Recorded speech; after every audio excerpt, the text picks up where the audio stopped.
यकीन करें आप चिकन मटन खाना भूल जाएंगे जब आप ये मज़ेदार सी मिक्स दाल बनाएंगे। इसे आप मिनी हलीम भी कह सकते हैं और इसे हम गंदम के बगैर और चावल के बगैर बनाएंगे, लेकिन यकीन करें ये उनके बगैर भी बहुत ही मज़ेदार बनेगी। और एक बहुत ही ख़ास तरीके से आज मैं आपको ये रेसिपी देने वाली हूँ, तो इसलिए वीडियो को फुल वॉच कीजिएगा। बिस्मिल्लाहिर्रहमानिर्रहीम, अस्सलामुअलैकुम, welcome back to my channel cooking with Malik family. एक नई रेसिपी के साथ मैं आप सबको वेलकम करती हूँ। जी तो व्यूअर्स, आज मैं आपके साथ बहुत ही मज़ेदार और बहुत ही झटपट से बन जाने वाले मिनी हलीम की रेसिपी लेकर आई हूँ। ये बहुत ही मज़ेदार बनती है दाल, और आप यकीन करें चिकन मटन खाना आप भूल जाएंगे जब आप ये वाली रेसिपी बनाएंगे। तो चलिए रेसिपी को स्टार्ट करते हैं। सबसे पहले मैंने दालों को भिगो दिया था, जिसमें कि चने की दाल, मसूर की दाल, मूंग की दाल और माश की दाल मैंने एक बराबर क्वांटिटी में ले ली थी और इनको मैंने भिगो दिया था। और अच्छे से आपने वॉश करके इनको भिगोना है और फिर एक कुकर ले लेना है आपने। उसमें आपने डालना है 1 कप के बराबर ऑयल और उसमें आपने 2 मीडियम साइज के प्याज कटिंग करके डाल देने हैं। प्याजों को हमने अच्छे से फ्राई कर लेना है। जब इन पे हल्का गोल्डन कलर आ जाएगा ना, तो फिर हमने इसमें शामिल करना है लहसुन अदरक का पेस्ट। तो ये देखिए मैंने लहसुन अदरक का पेस्ट डाल दिया हुआ है इसमें, और लहसुन अदरक के पेस्ट के साथ इसकी भुनाई करने के बाद हमने इसमें शामिल कर देने हैं 2 अदद टमाटर।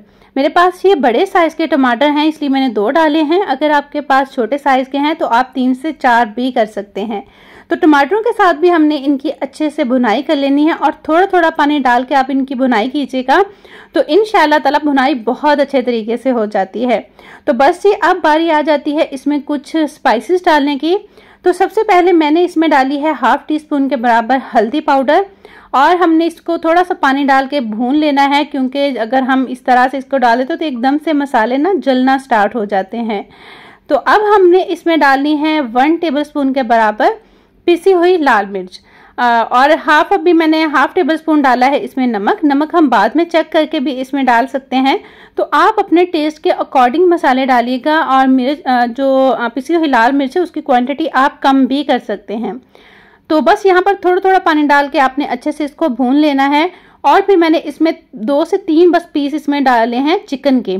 इन्हीं के साथ इतना ये रेशेदार सी दाल बनेगी ना कि आप हैरान रह जाएंगे कि माशाल्लाह से इसका टेस्ट भी बहुत ज़बरदस्त आता है। तो बस धनिया पाउडर मैंने डाला है अब इसमें, और अब हमने करनी है चिकन के साथ इसकी भुनाई। और भुनाई करने के साथ साथ आप देख सकते हैं मैंने इसमें थोड़े से गरम मसाले भी डाल दिए हैं, तो वो भी मैं आपको दिखाती हूँ। बड़ी इलायची डाली है, लौंग डाले हैं मैंने इसमें, और साथ मैंने इसमें शामिल किया है साबुत काली मिर्च। और फिर अब इसमें हम पानी डाल देंगे। पानी आपने इसमें कितना डालना है, मैंने इसमें 2 लीटर पानी शामिल किया है, तो आप अपनी दालों के हिसाब से डालिएगा। और फिर आपने इसको बॉयल आने देना है एकदम से। साथ ही आपने दाल डाल के ना कुकर नहीं बंद करना। तो पहले आप देखिए कि पानी को बॉयल आ रहा है। पानी को जैसे ही बॉयल आया तो मैंने इसमें दालें शामिल कर दी हैं, और दालें डालने के बाद भी आपने पानी को अच्छे से बॉयल आने देना है। फिर आपने कुकर बंद करना है। इंशाल्लाह इस तरह करने से ना कभी भी कुकर से कोई खतरा नहीं होता। तो बस यहाँ पर 20 मिनट के लिए कुकर लगा दिया था मैंने, और 20 मिनट बाद मैंने कुकर को खोला है। तो माशाल्लाह माशाल्लाह आप चेक कीजिए कि दाल कितनी अच्छे से पक चुकी है, घुली घुली है, और चिकन भी बहुत अच्छे से इसमें श्रेड हो चुका है, बहुत अच्छे से मिक्सिंग हुई है। तो अब इसमें मैं डाल रही हूँ कुछ साबुत मसाले खुशबू के लिए। मैंने इसमें शामिल किया है साबुत ज़ीरा। ये भुना हुआ ज़ीरा है और हाथों से बहुत अच्छे से क्रश हो जाता है। और साबुत खुश्क धनिया डाला है, इसे भी मैंने हाथों से क्रश करके डाल दिया है। और कसूरी मेथी शामिल कर देंगे, इसे भी आपने हाथों से क्रश करके डालना है, बहुत ही अच्छी खुशबू आती है। तो ये ज़रूर चीज़ें आप इसमें शामिल कीजिएगा। और इन चीज़ों को शामिल करने के बाद ना आपने नीचे से फ्लेम को ऑफ कर देना है। इनको आपने पकाना नहीं है, फिर इनका फ्लेवर, इनकी खुशबू ख़त्म हो जाती है। तो ये देखिए जी माशाल्लाह। और मुझे उम्मीद है कि मेरी आज की वीडियो आपको अच्छी लग रही होगी। अगर आपको ज़रा सी भी मेरी वीडियो अच्छी लग रही हो तो प्लीज़ लाइक शेयर ज़रूर कर दीजिएगा, और अच्छे से कमेंट पे कीजिएगा। और लास्ट पे बारी आती है दाल को बहुत अच्छा सा तड़का लगाने की। तो मैंने यहाँ पर लिया है 1/2 कप ऑयल, और उसमें मैंने डाल दी हैं साबुत छोटी जो गोल मिर्चें होती हैं ना वो वाली, और सब्ज़ मिर्चें 2 मैंने डाल दी हैं कटिंग करके। और अब हम इसमें डालेंगे साबुत ज़ीरा। इनको हमने अच्छे से थोड़ा सा भून लेना है, जलाना नहीं है आपने। बस आपने 2 से 3 मिनट इनको फ्राई करना है। बहुत अच्छी सी खुशबू आने लग जाए और ये कड़कड़ाने लग जाए तो आपने इनको जो है तड़का लगा देना है दाल पे।